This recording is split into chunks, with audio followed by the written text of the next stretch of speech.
Hey everyone, Robert Ferringo with Doc Sports here with your Friday free play video. Be sure to check me out at www.docsports.com. That's www.docsports.com. Happy Friday, Friday the 13th. Ooh.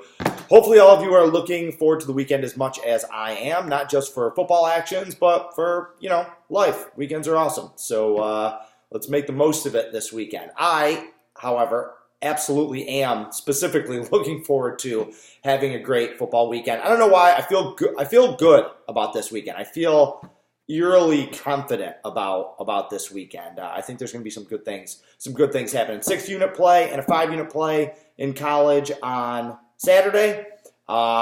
Shifted up my top play. My 7-unit play is actually in the NFL this week. I will talk a little bit more about that on Monday. Week 2 can be tricky. I mentioned it earlier this week. I feel like week 2 after week 17 is the most difficult NFL weekend to handicap. This is the overreaction week. All right. Everyone had been waiting 7 months for NFL football to come back. It came back last week. Things happened. Some wild and wacky stuff happened. Some fairly predictable stuff happened. But everyone's going to take that very small data set and overreact to it this week. You can see it with the lines. The numbers have been really volatile and moving quite a bit this week on the board. So I decided to take a little bit of a step back. I still have a pretty aggressive card. I have a NFL totals heavy card that has been one of the foundations of my football success over the last decade. Over the last 11 years, I have hit over 60% of my NFL totals. So that's the weekend. I want to talk a little bit about last night's game and then give a quick rundown on some thoughts for this weekend's NFL action. I'm not going to worry about MLB or WNBA today. Don't think that I'm not focused on both of those sports. I won my first WNBA playoff play. I'll have my next one on Saturday. And baseball, we have been hot, steady, just doing our thing. Grinding out that winning year. But let's talk some football. Okay, so last night's game. Said it was going to be sloppy. It was extraordinarily sloppy. Anyone could see that coming. It's really tough with that short turnaround between week 1 and week 2. The teams that have to play that first Thursday night game really kind of get screwed. And it was an awful game. The weather, the play, injuries, whatever. It was just a gross game to watch. Lost with Carolina and lost our free play yesterday with Carolina. I was expecting a little bit more with them. One on the under. Knew it was going to be a sloppy game. But that's yesterday. What's more important is what is going to happen and what we're going to see out of these teams moving forward. What does that play on Thursday night mean for the value of these teams moving forward?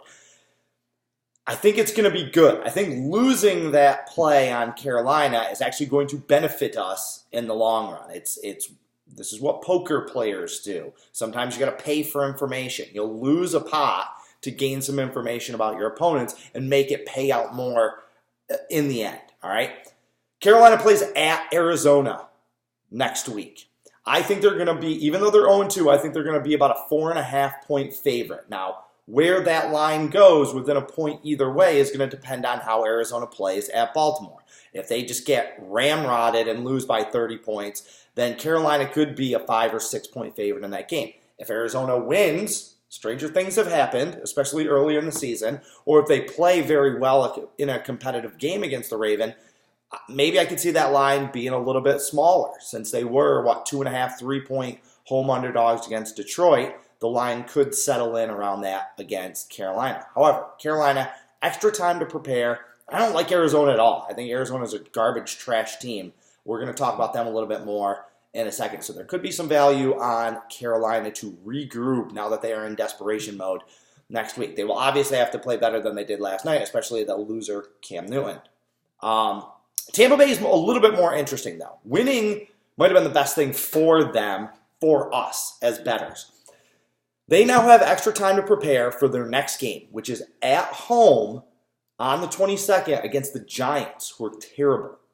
There is a chance that Tampa Bay, a good chance, I think Tampa Bay will be favored in that game. They will be a small home favorite, no matter what the Giants do against the Bills. Tampa Bay's had extra time to prep, and they are at home. So they will be favored in that game. That's great. I hope they win that game. I really want them to beat the Giants and go 2-1. because that will lull people into a false sense of security that this is actually a good team when it's really, really not. And then listen to the schedule for Tampa Bay after that Week 3 game at home against the Giants. They are at the Rams, travel cross country. They are at New Orleans, so they got to face the two best teams of the NFC on the road, two of the toughest venues in football. After that game at New Orleans on October 6th, they have to fly to London to play guess who? Revenge match against the Panthers. They get a bye week in Week 7, then they're at Tennessee, at Seattle. So after Week 3's home game against the Giants, they play 5 straight road games with a bye mixed in. I don't know if I've ever seen that on a schedule, but that is absolutely brutal. So, best thing for us is that Tampa Bay won last night. Hopefully they win in Week 3 because that should dilute some of their odds going into this absolutely brutal stretch. All right? So that's that. You always got to be looking ahead. As a professional gambler, as a professional sports handicapper, you always got to be looking ahead. You can't get caught looking backwards. So, looking ahead to this week's NFL actions, few quick thoughts on a few quick games. Colts, Titans. Everyone's talking revenge in regards to New Orleans and the Rams. This is a revenge game too. This one might be more of a revenge game, as a matter of fact, because these two are division rivals. You remember that the Colts went to Tennessee in Week 17 last year, and it was a win-and-you're-in game, and the Colts beat the Titans, knocking them out of the playoffs. So Tennessee has all kinds of motivation in this one.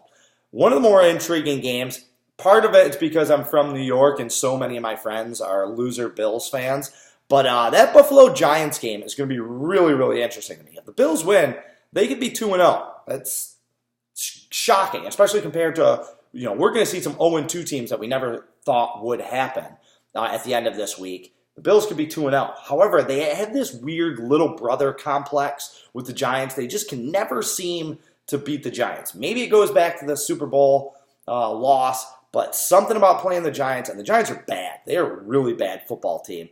But Buffalo's got this mental hurdle when it comes to playing the Giants that it's going to be tough for them to overcome. I mentioned Arizona earlier, all right? Going to Baltimore. Huge line.